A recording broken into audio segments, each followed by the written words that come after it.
नमस्कार दोस्तों। कल यानी 18 सितंबर 2025 को दिल्ली यूनिवर्सिटी स्टूडेंट्स यूनियन के प्रेसिडेंट, वाइस प्रेसिडेंट, सेक्रेटरी और जॉइंट सेक्रेटरी पदों के लिए वोट डाले जाएंगे। वोटों की गिनती 19 सितंबर को होगी, लेकिन दोस्तों डूसू का प्रधान कोई जाटनी अथवा जाट होगा, ये रिजल्ट अब से पहले फाइनल हो चुका है।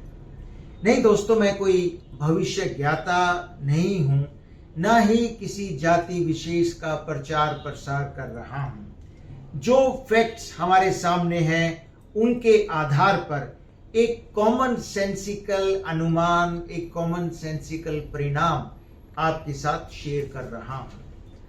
दोस्तों, डूसू के ये चुनाव पिछले चुनावों से बुनियादी तौर पर अलग क्यों है?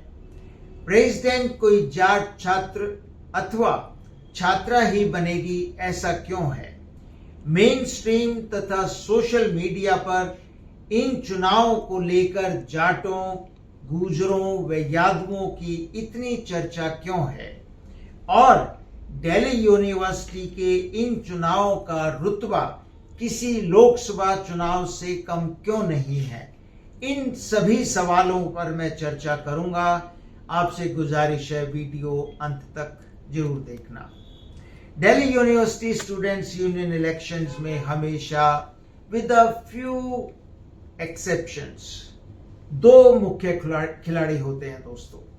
एबीवीपी जो आरएसएस यानी कि बीजेपी की छात्र इकाई है, और एनएसयूआई जो कांग्रेस का स्टूडेंट्स विंग है। दोनों के प्रेसिडेंशियल कैंडिडेट्स आर्यन मान एबीवीपी व जोसलिन नंदिता चौधरी एनएसयूआई अब की बार जाट हैं। जो तीसरी कैंडिडेट थोड़ी बहुत लड़ाई में नजर आती है, उमांशी लांबा, वह भी जाट है। इन तीनों में से ही कोई अध्यक्ष चुना जाएगा, ये तय है। लग रहा है कि Joslin Chaudhary has slight advantage over the other to.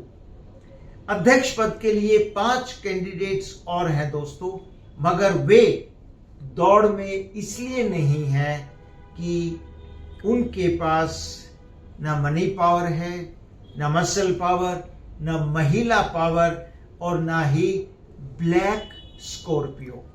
Mind it, black Scorpio. अगर आपने सोशल मीडिया पर इन लोगों की रील्स देखी हो जो दिल्ली यूनिवर्सिटी इलेक्शंस लड़ रहे हैं, तो आपको पता चल जाएगा मैं ब्लैक स्कॉर्पियो का जिक्र क्यों कर रहा हूं। एबीवीपी और एनएसयूआई का विशाल संगठन तो उन पांचों कैंडिडेट्स के पास है ही नहीं।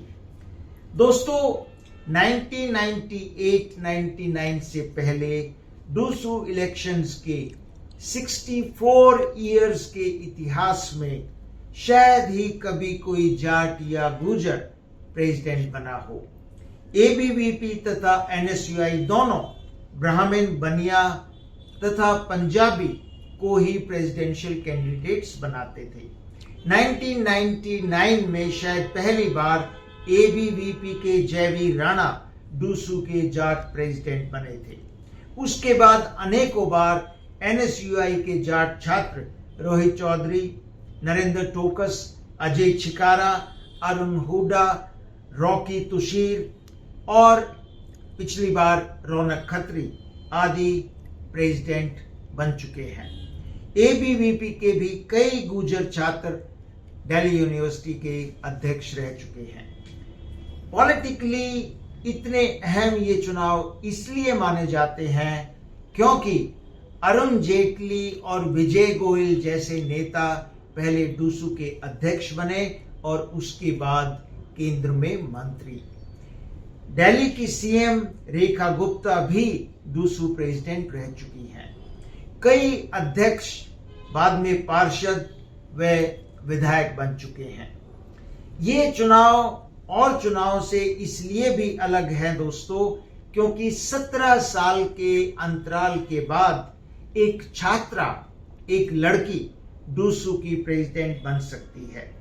अलका लांबा, रागनी नायक, शालू मलिक, अमृता धवन, अमृता बहारी, नुपुर शर्मा आदि डीयू की महिला अध्यक्ष रह चुकी हैं। जोसलिन नंदिता चौधरी अगर चुनाव जीतती हैं तो एनएसयूआई की तरफ से वह पहली जाट प्रेसिडेंट होगी दिल्ली यूनिवर्सिटी इलेक्शंस में।